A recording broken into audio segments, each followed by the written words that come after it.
Hi everybody, it's Brightside again. It's been a minute since I posted anything about Tribes of Midgard, and they've had some new content drop with the Witch Saga. It added some stuff, but mostly just caves and underground dungeon content, and for the overall starting point, the game is about the same. Not that that's a bad thing. As I've said before, I really didn't do Saga mode up until after I'd made my original video. It was a sampling and review of survival mode, which is still good. However, since then I have played Saga mode. While there are some similarities, there are just as many differences in that mode. Let me start off by saying that if you're watching this, I, like I said, have a first impressions video that covered everything about survival mode, and of course all of that was pre-Witch Saga. I'm not sure if they changed anything major in survival mode. I haven't checked that out yet. So Saga mode starts off, and it's kind of the same as survival. You'll want to gather some base resources to get your gathering tools built. Therein is the first divergence between the two modes. In survival, you will have to gather and craft your station, your bench, and all of that to focus craft. And of course, all of this runs out of a singular crafting hub,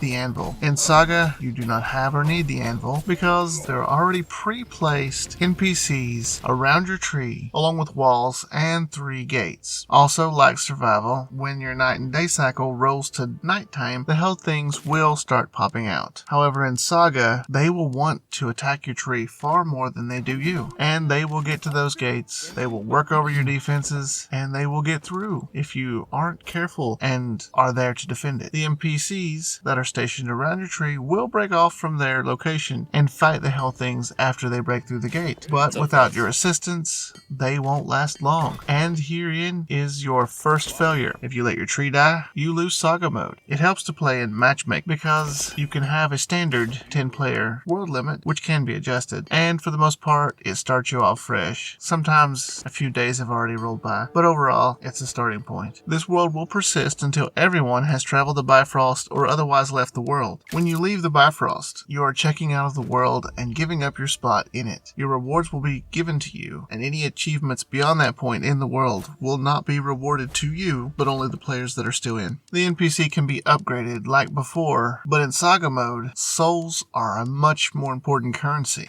than in survival. You will notice that most things, and certainly upgrades, will have a soul cost in upgrading them. There are ruins around the village, also will require souls and other supplies that you will get by simply existing in the world, fighting your way through. Those things can be repaired because they start broken, and in those ruins sometimes you will find some necessary rewards that help your progress in Saga mode. Your tree will get low on souls as it's attacked. If need be, you can gift your souls to the tree, but I wouldn't give all of them to it because you might need them for repairs. In Saga mode, there is a repair station on the hill between the weapon NPC and the armor NPC, and on that same hill is the war chest, a unique item to Saga mode, but very important. When you decide to bring down a Jotun, your rewards will appear in the war chest. Not all of the rewards, some are dropped right there where it falls, just like in survival mode, but you should also go check your war chest as well. It also acts as a trading hub with the rest of the players in the Saga world. There are several factors that are collective. You get some of the blessings that others have worked and more. With that in mind, some players are quick at ranking up and at picking their classes. They will often drop off the gear that they have outgrown in the war chest, and the younger, slower to grow can make use of it. You probably shouldn't put anything in the war chest you aren't 100% done and don't intend others to see and have the ability to take. Yes, Saga mode makes use of classes. You can see them in the game lobby, but they aren't really a part of survival. They are in Saga though. You will pick your class with your first blessing, and your first earned point will be spent on choosing a class. Classes have to be unlocked in-game by fulfilling the criteria to unlock them. Warrior is a good, solid starting point and is the one class everyone starts with. Unlocking them all can prove to be a challenge, but then again, what's the point of a game if it's too easy? Unlike survival, wherein you have those arenas, you go visit the Jotun and battle them there, in Saga mode they appear off away and on the map, and you're usually notified right away that one has appeared. The mini-map will show a red skull in the direction the Jotun is. You can meet them along the way. I highly recommend that you do meet them before they get to your village, and I would take others with me because sometimes Jotuns can be more difficult to solo alone. The juggle and struggle of Saga is getting somewhere while still keeping the hell things out of your village, avoiding losing the tree and thus the game. It's important to keep the Jotun from reenacting the first episode of Attack on Titan to your walls at home. Besides the recall rune,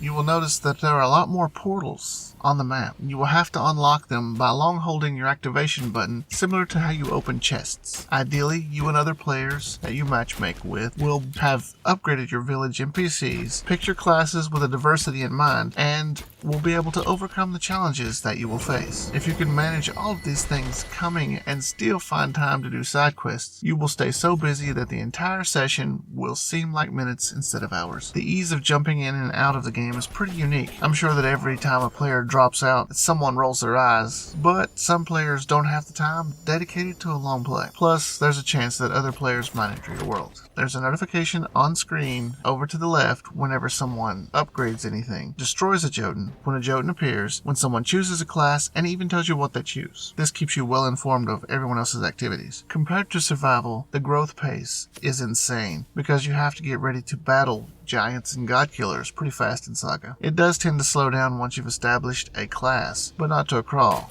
Just enough so that you can refine what you want to create in this session. The building of the base and the design of my home type players won't be as intrigued by Saga mode. However, the game was made so that anyone who is in survival that wishes to play Saga mode won't have to adjust much to the general functions. It's about the same when it comes to battle. Players will notice that classes are pretty much a build of all the different blessings in survival, only predetermined and designed with a class in mind. Any survival player should be able to pick up this concept pretty fast. You still have to harvest things in game, but you will spend far less time harvesting for upgrades and more time just getting the things you need for your gear. Like I said, souls are a primary ingredient in almost all upgrades in Saga. If you are a survival player, you will probably like Saga. If you have friends to go out with you to experience the prologue and continue to stay with you all the way through to the final session, you will have spent many hours having lots of fun. And of course, it doesn't hurt that the rewards in Saga are much faster than in survival mode. And the more people you have in your world helping you, the more rewards you will receive at even a faster rate.